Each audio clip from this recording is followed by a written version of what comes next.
Buenos días, chicos, ¿cómo están? Buenos días, profe. Profe. Buenos días. Profe. Buenos días, profe. ¿Cómo me les va? Sí. Bien, profe.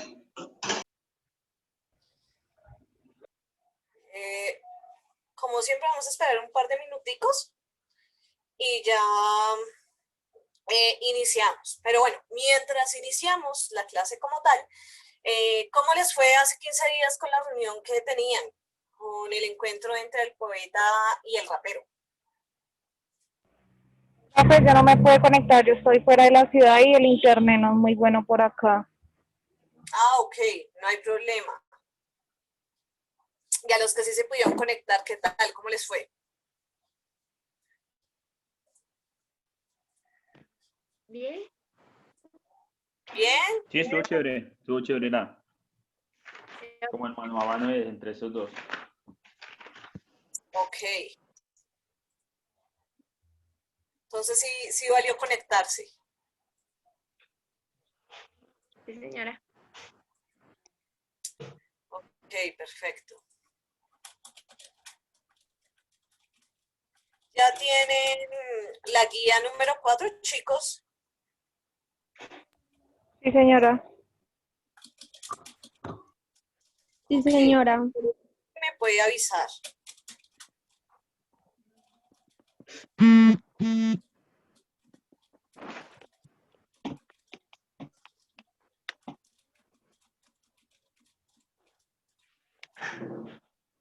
Listo, chicos. En el chat les acabo de dejar un mensaje. Por favor, como siempre, vamos a escribir nombres completos, que esta pues es la forma de llamar asistencia. Y ya. Entonces, listo, chicos, voy a empezar la clase. Les voy a compartir lo que teníamos para el día de hoy. Me avisan si se ve la guía, por favor. Listo. Sí, señora. Sí, profe. Listo. Entonces ya vamos en nuestra cuarta guía. Nos faltarían 5 para terminar este semestre. Y como se los he reiterado, pues a través de las clases anteriores, pues este semestre vamos a trabajar todo lo que son sistemas políticos, todo lo que es formas de gobierno, lo que es el Estado, lo que es la nación. O sea, nos vamos a concentrar en todas estas áreas para poder entender un poco más de lo que se trata los gobiernos. Entonces, ¿cuál es la guía? La guía de esta semana es súper cortica realmente, ¿no? Que solo tiene como 2 preguntas para que ustedes puedan discernir bien los textos. Ustedes se van a encontrar en un primer momento con este texto que define qué son los sistemas políticos. Es cortico, sustancioso, pero cortico. Y en un segundo momento, pues ahí está la pregunta que ustedes deben contestar, ¿no? Que es teniendo en cuenta el texto anterior y haciendo uso del esquema que aparece, es decir, este que les estoy señalando acá, pues van a describir que es un sistema político. Digamos que esta función de este esquema les ayuda a ustedes a desglosar un poco más el texto anterior, ¿sí? Para que sea un poco más desmenuzado a la hora de entenderlo. El siguiente texto, y es con el que vamos realmente a trabajar el día de hoy, es este, que es un régimen político, ¿no? Es un texto cortico, de una sola hoja, y tienen que hacer el siguiente esquema, que está acá en la pantalla, que es el sistema político, semejanzas, diferencias con el régimen político, ¿no? Y les dejé también una recomendación de un video de YouTube que dura aproximadamente 4 minutos, creo que no es más, donde les explican qué es un sistema político y qué es un régimen político. ¿Alguno tiene alguna duda sobre esta guía, chicos? No, profe. Okay. No, profe. Listo, perfecto. Entonces, ¿qué vamos a hacer el día de hoy? Yo les voy a explicar pues qué es un sistema político, qué es un régimen político, pues para que ustedes lo tengan un poco más en claro. Igual, cualquier duda, cualquier inquietud, pues me levantan la manito ahí por el chat de Zoom y pues yo se las respondo. Bueno, entonces, vamos acá. El sistema político es un sistema social global visto desde las perspectivas de estructuras políticas, ¿no? Pero también se despliega socialmente. Un sistema político lo podríamos comparar con la definición de Estado. ¿Alguien me puede recordar qué es un Estado?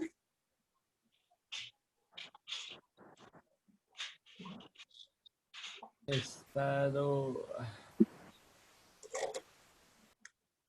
Cuando hablábamos de Estado en las clases pasadas, ¿a qué nos referíamos?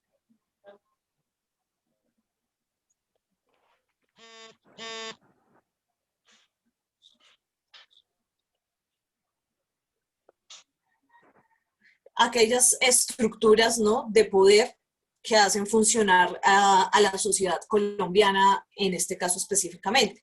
Pues digamos que el sistema político también se asemeja al Estado. Es un orden que se le da, es un conjunto de órdenes para que nuestro Estado, nuestro gobierno funcione pues de la mejor manera, ¿no? Son estructuras políticas interrelacionadas, como dice acá, con el sistema político, para coordinar, dirigir y representar. ¿Claro hasta ahí o alguna duda, chicos? No, profe. Todo claro, ¿no? Entonces estamos hablando de una estructura que ayuda a coordinar, a dirigir y a representar. Eso es un sistema político, o sea, no tiene muchas cosas. Digamos que ustedes al leer esta definición pueden enredarse un poquito, pero realmente no van más allá de eso. Entonces acabamos. ¿Qué es un régimen político? El régimen político, ¿no?, puede asimilarse con las instituciones pertenecientes al Estado y su relación entre sí y con la sociedad. Pero más allá de eso, de su relación entre instituciones y demás, pues también hay que sumarle los partidos políticos, la opinión pública, el sistema electoral, entre otras cosas. Y los regímenes políticos admiten varios criterios de clasificación. Entonces, digamos que el régimen político sí tiene un poquito más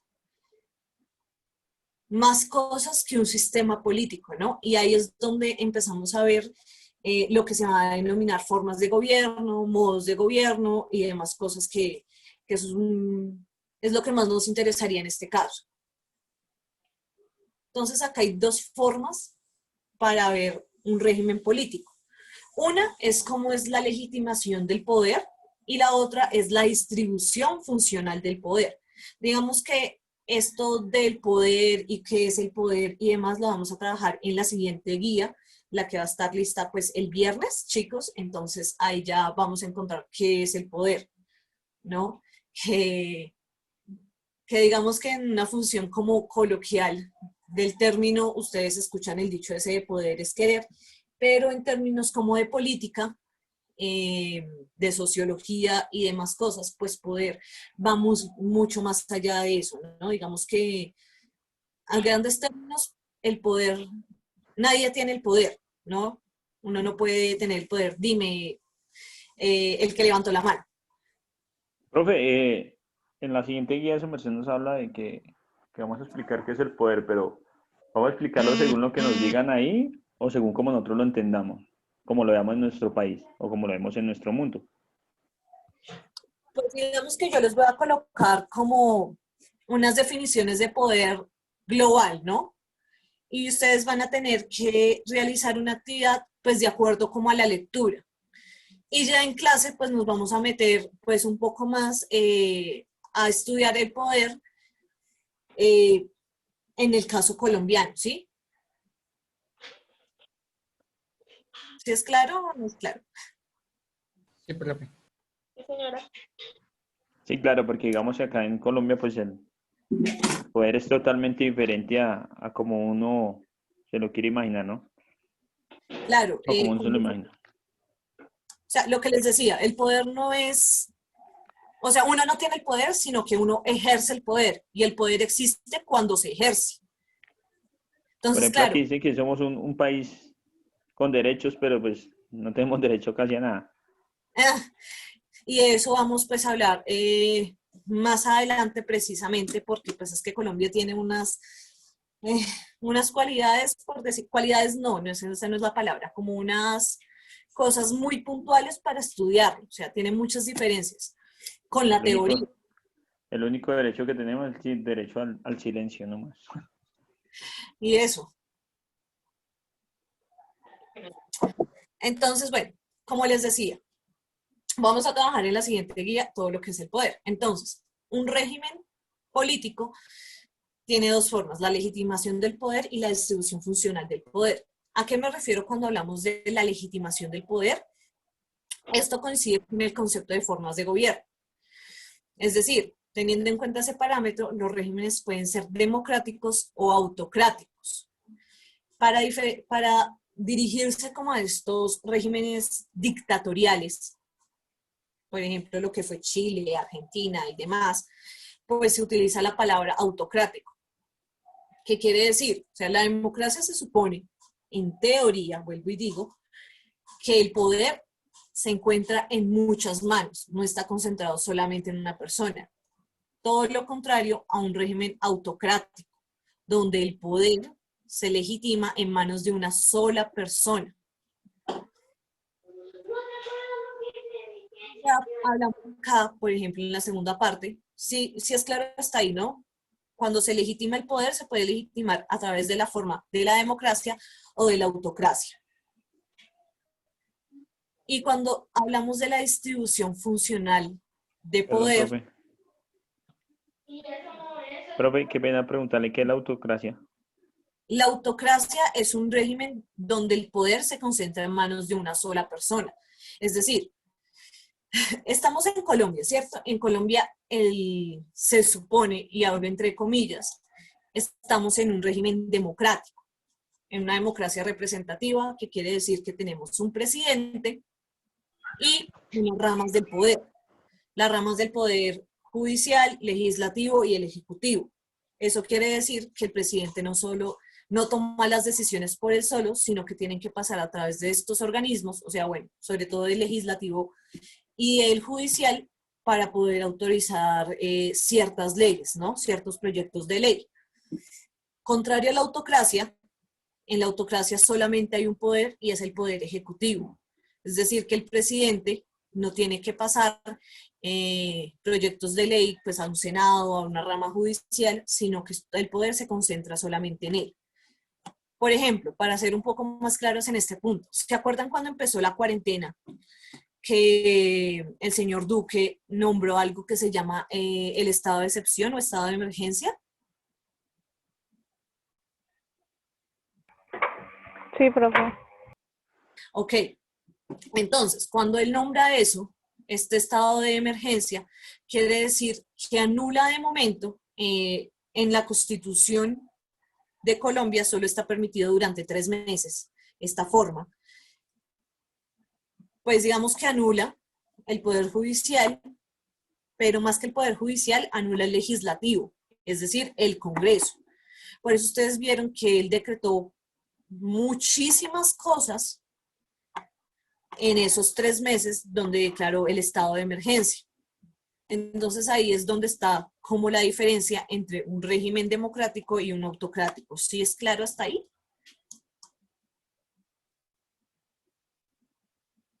Sí, señora. Sí, profe. Sí, profe. Listo.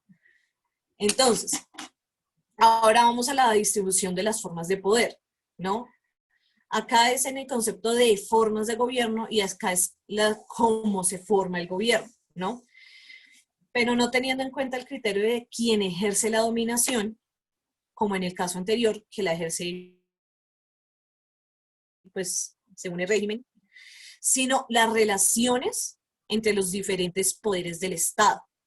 Entonces, en el primero, donde se legitima, estamos hablando como de la forma, ¿sí? Si democracia o autocracia. Y en este otro ítem, que es la distribución del poder, hablamos de los poderes, o sea, de las ramas para poder crear estos regímenes. Entonces, tenemos varias. Bueno, varias no, tenemos dos grandes distribuciones del poder. Uno, que es un régimen parlamentario, que se caracteriza porque el poder ejecutivo proviene del parlamento, pues este nombra un primer ministro, que es el jefe de gobierno, y el parlamento posee poder de revocatoria sobre el ejecutivo, el cual a su vez puede disolver el parlamento. La jefatura de Estado está en cabeza del presidente en regímenes democráticos o del rey en las monarquías. ¿Alguien me puede decir algún ejemplo de un régimen parlamentario que conozcan en la actualidad? Inglaterra. Inglaterra, sí señor. Inglaterra tiene un primer ministro, que creo que los dos primeros ministros más reconocidos de Inglaterra ha sido el señor Winston Churchill, ¿no? Quien fue el primer ministro durante la Segunda Guerra Mundial, y la señora Margaret Thatcher, que fue apodada como la Dama de Hierro.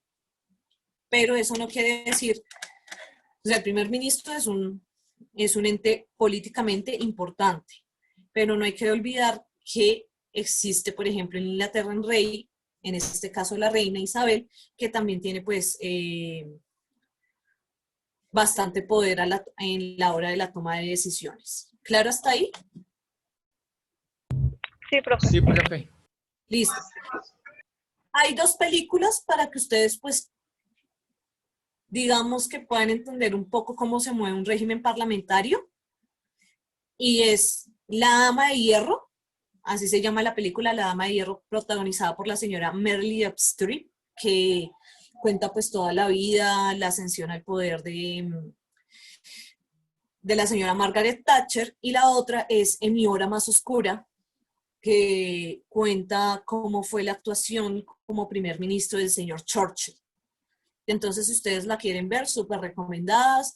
No son películas, digamos, de tipo histórico, así súper pesadas, súper lentas, sino que son películas pues hollywoodenses, pero que nos ayudan a entender un poco más de qué se trata este régimen parlamentario. Ahora vamos al régimen presidencialista, que se supone sería nuestro régimen acá en Colombia, ¿no? En este régimen, el Ejecutivo es elegido de forma periódica por el pueblo, posee las dos investiduras, un jefe de Estado y un jefe de gobierno, que no es lo mismo. El jefe de Estado es Iván Duque y ya él nombra un jefe de gobierno. Ni el presidente ni el Congreso pueden revolcarle el mandato al otro, ¿no? Es decir, el Congreso no puede revolcarle el mandato al presidente ni el presidente al Congreso. Otra característica son, no existe voto de censura del Congreso respecto al presidente o sus ministros, pues el presidente es el que nombra todo su equipo ministerial. Y esto no tiene que responder frente al Congreso. Y pues acá ustedes van a ver que hay otros regímenes que digamos que no voy a entrar a detallar porque son como, eso es dependiente del país, ¿sí? Entonces, por ejemplo, hay una monarquía limitada, monarquía dualista, parlamentario dualista, en fin, un sinfín de regímenes, cada uno como con la diferencia según la idiosincrasia donde se está colocando. También hay un régimen político para tenerlo en cuenta. O sea, llamamos democracias, autocracias, parlamentario y presidencialista. Ahora vamos con la distribución del poder, pero de acuerdo con el territorio. De acuerdo con los territorios, entonces entramos a ver que hay dos grandes tipologías con las formas de Estado, que es el centralismo y el federalismo. ¿Alguien me puede decir un país que pertenezca al centralismo y otro al federalismo? Federalismo, creo que sería México, ¿no? Me da más la idea de México. O Argentina. ¿Argentina qué sería? Argentina sería centralismo. Ok. ¿Y el federalista quién sería? La lista creo que sería Estados Unidos. Ok, exacto. Preciso. Colombia, para venirnos siempre hacia acá, hacia nuestro país, es un régimen político centralista. Alemania también, ¿no, profe? Dime, Alemania también haría parte como del federalismo. del federalismo, sí señora. O sea, Alemania, Estados Unidos, son federalistas. Entonces, acá voy a explicarles. El centralismo se caracteriza, como su nombre le indica, porque el poder político se centra en un solo, o sea, espérenme, lo desmenuzo un poco. El centralismo es porque el gobierno está acá, digamos, en Bogotá, ¿no? O sea, solamente se ejerce todo a través del gobierno y pues de sus ramas del poder, pero todo está concentrado en esta forma de gobierno. Como dice acá, o sea, somos un Estado unitario. Lo característico para la centralización de la política es que un único centro de poder pueda hacer prevalecer de modo general en el territorio la propia concepción del bien público a través de una única constitución, dentando así el monopolio de la creación del derecho positivo. Eso después lo explicaré. Y en el otro extremo se encuentra el Estado federal, en el cual el principio constitucional que lo determina es la pluralidad de centros de poder. Por eso ustedes ven que, por ejemplo, en las elecciones estadounidenses se vota es por estados, ¿no? Cada estado tiene, o sea, le responden a un gobierno a cabeza, por ejemplo, en este periodo de Trump, pero los estados también se gobiernan a sí mismos. ¿Sí es claro? Sí, profe. Ok. Entonces, de tal modo que el gobierno federal conserva una mínima cantidad de poder y el indispensable para asegurar pues, la unidad política y la economía del Estado, pero los poderes restantes los conserva cada Estado federal para aplicarlos en sus correspondientes territorios. Digamos que un ejemplo claro de esto es, por ejemplo, las leyes con el matrimonio entre personas del mismo sexo, ¿no? Entonces, en unos estados de Estados Unidos está aprobado, en otros eso va en contra de la ley. Entonces, digamos que eso es como una forma de explicar más fácil el Estado federal. Entonces, eso es como a grandes rasgos, ¿no?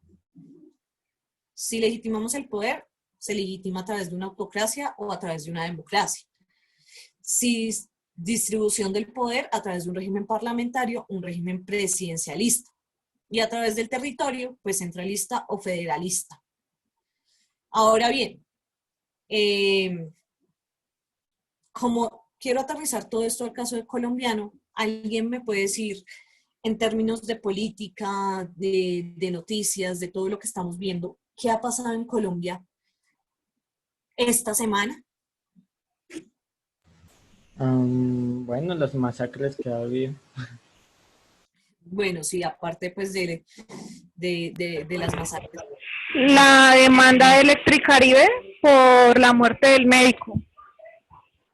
La demanda de Electricaribe, ok, pero digamos que algo más acercado hacia esto, hacia la política. Pues lo de Uribe, No, porque sí, lo de Uribe, creo que lo pasaron a la fiscalía, ¿no? Claro, me quedó más fácil. Sí, sí, sí. Le negaron, creo que fue la libertad, que algo le negaron a él, la fiscalía. Le negaron el viajar a otros países. Si viaja, entonces la Interpol lo captura por ser, bueno, prisionero y que se escapó, en cierto modo. La extradición de Mancuso. selección de Mancuso. Es que acá en Colombia hay tela para cortar, eso es de todo lado, pero bueno, me voy a organizar. Lo del túnel. Abertura del túnel para poder tapar el resto de noticias. Porque siempre es una cortina de humo para tapar otra noticia. Y que están mostrando como si ya se hubiera terminado y en realidad no está terminado tampoco. Además de que lleva 100 años construyéndose y tiene un sobrecosto de más de 500 billones de pesos. Ahí no hay nada que celebrar. Eso es otra olla de corrupción, además de que solo va en un sentido, ¿no? Pero bueno, aparte del túnel de la línea, Lo de Uribe. Uribe sabe que está en prisión domiciliaria porque lo colocó ahí la Corte Suprema de Justicia. Cuando Uribe renuncia al Senado, pues su caso pasa de la Corte Suprema de Justicia a la Fiscalía. ¿Por qué pasa así? Digamos que los congresistas, los concejales, todo aquel que tenga una investidura política, su caso no lo lleva la Fiscalía como tal. Digamos que la Fiscalía es más para cosas del pueblo, por decirlo de alguna manera, y para estos políticos, quien los investiga es la Corte Suprema de Justicia. Cuando el señor Álvaro Uribe, muy inteligentemente, renuncia a su curul del Senado, pues automáticamente él pierde su investidura de senador, ya solo quedó con la del expresidente, y su caso pasa a la Fiscalía. ¿Qué pasa acá y qué ha sucedido en estas últimas semanas? Es un informe que ha hecho una ONG acerca de la concentración de poder en Colombia y el grave riesgo en el que nos estamos sumergiendo. Yo ya les había dicho a ustedes que yo creo que este país tiene una dictadura de partido único, o sea, de los señores de Centro Democrático. Que esto de democracia ya solamente tiene el nombre y que ustedes espero, exacto, espero que a través de las clases, pues con argumentos y todo, ya miren, porque yo digo que ya democracia pues ya no existe, que solamente está en el papel y que vamos derechito hacia una dictadura solapada. La ONG dice que se está concentrando el poder en el Ejecutivo y que eso no permite pues la pluralidad. ¿Y por qué lo dicen? Porque instituciones tan importantes como la Defensoría del Pueblo, como la Fiscalía y como la Procuraduría están en manos de señores amigos del señor Duque y uribistas de pura cepa. El fiscal general de la Nación es amigo íntimo de Iván Duque. El defensor del pueblo también. Y la futura procuradora que toma posesión ahorita en enero del próximo año también es uribista. Entonces tienen tres cosas de poder muy importantes bajo su gobierno. Peligroso, ¿no? Dime, Ever. Se hablaba mucho esta semana también fue el préstamo que le hicieron a Bianca. Pero pues eso tiene... Uy, sí, como 2 billones o 12 370 millones de dólares. billones. Sí, exacto. Pero pues digamos que ahí pues tiene sus pros y sus contras porque pues uno dice, bueno, sí es mucha plata para Bianca, una empresa que no es ni siquiera colombiana. Pero la otra es que no nos podemos quedar sin transporte aéreo porque pues sería fatal, ¿no? Para negocios. Pero Claro. también se hizo porque la dueña, o bueno, una de las representantes de Avianca es familiar o es hermana de De Duque. Duque. Sí, Es la hermana. La hermana es presidenta en Colombia de Avianca. Claro, con lo de Avianca es particular. Primero, no es una empresa colombiana. Eso ya no nos pertenece. Esa empresa está ubicada realmente en Panamá y pues es injusto desde todo punto de vista que se le preste... Con fuerza. Dime. No, O sea, sí señora, que con más fuerza. sí. Entonces es súper injusto que se le preste dinero de nuestro dinero, porque es que ese dinero es de los impuestos, es recaudado a través de los impuestos, a una empresa que acá no paga impuestos, porque Avianca acá no paga nada. O sea, si dijéramos que al menos Avianca le está pagando impuestos o está generando muchísimo más empleo a los colombianos, pues uno diría, bueno, hasta sí, ¿cierto? Pero resulta que después del préstamo que le realizaron el señor Duque a esta empresa panameña, pues Avianca hizo despidos masivos de su personal. Entonces, encima de que le prestan dinero, nuestro dinero, pues también despiden al personal colombiano. Pues... Pero ahí, digamos, listo, todo eso es malo, ¿no? No estoy en contra de nada, O sea, esto es algo que, pues, que se tocó. No me gusta mucho la política, pero yo digo, ¿quién va a reemplazar, caso tal de que se vaya Bianca, toda la flota, pues, de aviones y todo el transporte que ellos manejan? Está, Hay alguien que pueda cubrir, pues, todos los vuelos que ellos hacen? claro que Eh, sí, nosotros tenemos una empresa colombiana, realmente, espérenme, yo ya les averiguo el nombre porque se me acabó de Es ir ya. LAN, ¿no? LAN, LAN. sí, que es la empresa colombiana y a la que le deberían invertir invertir toda la ese plata. capital que le están deberían invertírselo a esa empresa y a otras aerolíneas colombianas. O sea, Pero digamos eso que a sí, veces nosotros caemos Misma en el... capacidad de vuelos de Avianca. pero digamos, ellos sí tienen vuelos, digamos, tan largos, o sea, pueden ir, pues, como a Bianca que va a distintos países. Sí, Sí, pero sí, creo sí que el tienen, único país, digamos, la capacidad para llegar a países tan remotos como llega Bianca. sí, Vuelvo y sí, pero repito, no creo que el quiero único meterme en país eso donde mucho. no va LAN es a Egipto. Del resto sí los cubre. Sí, o sea, es que digamos que acá lo que se discute realmente es que a Bianca realmente no le representa, o sea, sí, le representa un servicio para viajar, para transportarse a ciertos colombianos, porque es que digamos que no es a todos nosotros que nos está prestando el servicio, ¿no? Porque no todos tenemos como la capacidad económica pues para ir a diferentes sitios. Acá el problema es de que Avianca no le retribuye a nosotros como Estado esa plata que se está invirtiendo. No lo retribuye en más empleos, no lo retribuye en impuestos, y pues se supone que si una empresa que está operando en suelo colombiano, la empresa debería retribuirle en impuestos a nosotros, impuestos que se supone van a ser utilizados para, para obras públicas, para educación, para salud. Entonces, digamos que el tema más allá de que si se va a sacar a Bianca o no, y de hecho no es la idea sacar a Bianca, obviamente, pero sí regular su manejo. O sea, ¿por qué no se puede regular que ellos paguen impuestos en el territorio donde están operando y donde les están prestando tanto dinero? Claro, porque es que él tiene el monopolio total de Avianca, perdón, del aeropuerto. Tengo la oportunidad de entrar al aeropuerto y la mayoría es Avianca por todo lado. Uno ve Avianca, Avianca, Avianca, Avianca, y creo que es de los más costosos que hay, ¿no? Claro, o sea, y de hecho incrementaron muchísimo sus precios.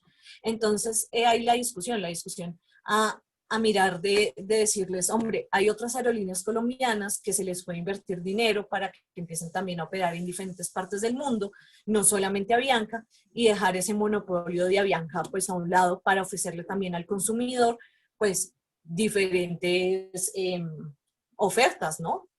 Pero pues acá ya realmente y lastimosamente eh,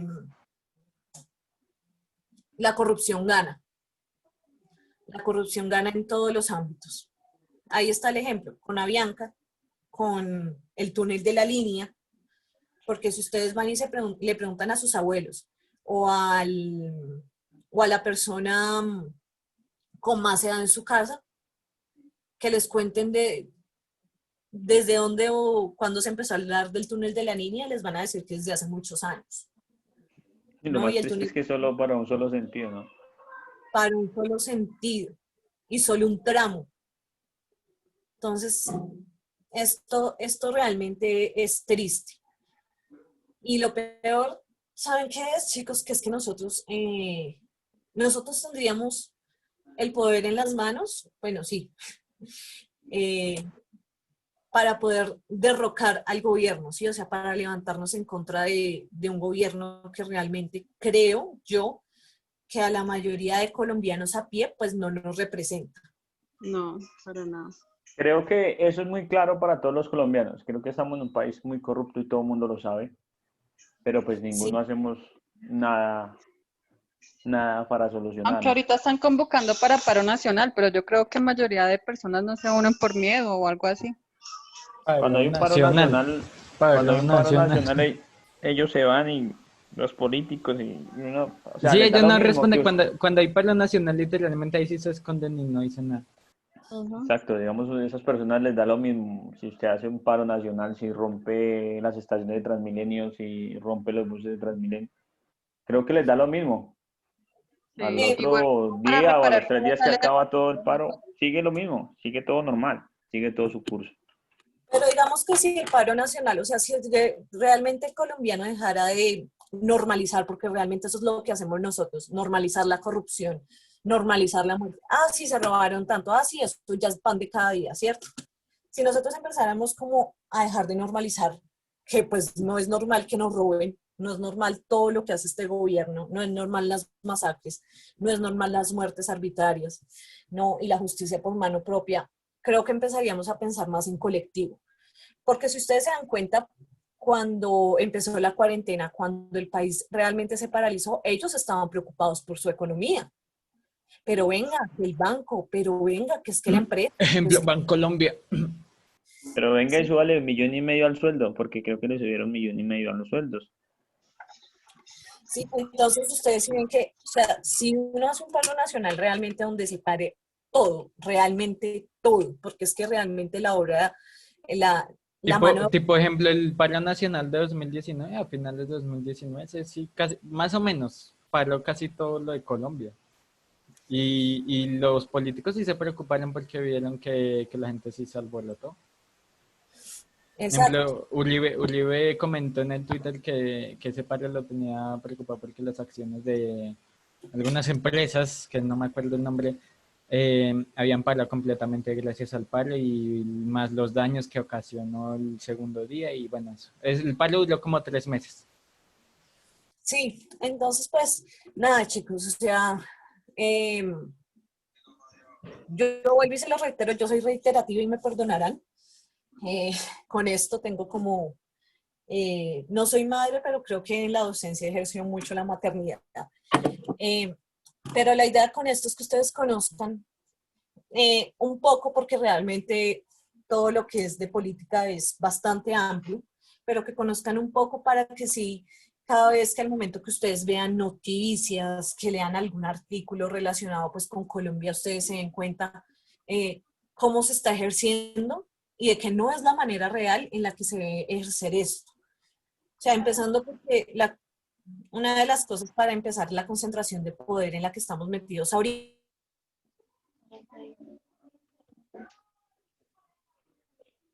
¿no? Eso no está permitido, la reelección. Y cuando ellos modificaron pues estas páginas de la Constitución, yo creo que ahí empezó mucho, pues digamos que Colombia siempre ha estado metido en problemas de corrupción y toda esta vaina, pero empezó a concentrarse el poder en manos del uribismo a partir de esto de la reelección que hizo Uribe por allá en 2004, si mal no estoy. Entonces la invitación es esa, chicos, a mirar, a debatir. Si ustedes tienen acá, profe, es que quiero hablar de este tema porque me parece que esto no debe ser así, pues acá las puertas están abiertas. No Profe, es por es, lo menos lo que está pasando en este momento con John, el embajador de la UNESCO, que se cosió la sí, boca y está en huelga, y eso es algo que ni las noticias ni los medios en ningún lado lo han mostrado. exacto, porque precisamente eso. O sea, yo creo que si nos alcanza el tiempo les voy a hacer una clase sobre los medios de comunicación y la política para que ustedes entiendan un poco más cómo a través de la política de los medios de comunicación nos manipulan un poco más. Entonces, chicos, yo creo que ya me quedan como 15 segundos. Muchas gracias por su tiempo el día de hoy. Si tienen alguna duda o inquietud, pues ya saben, me escriben al correo y ya nos veremos con las cuestiones del poder en la próxima clase. Bueno, Muchísimas gracias, profe. Vale, Muchísimas profe, gracias. No, muchas profe, gracias. gracias. listo, chicos, que tengan ustedes un buen fin de semana. Lo Voy a mismo, poner el profe. nombre en el Chao, chat. profe.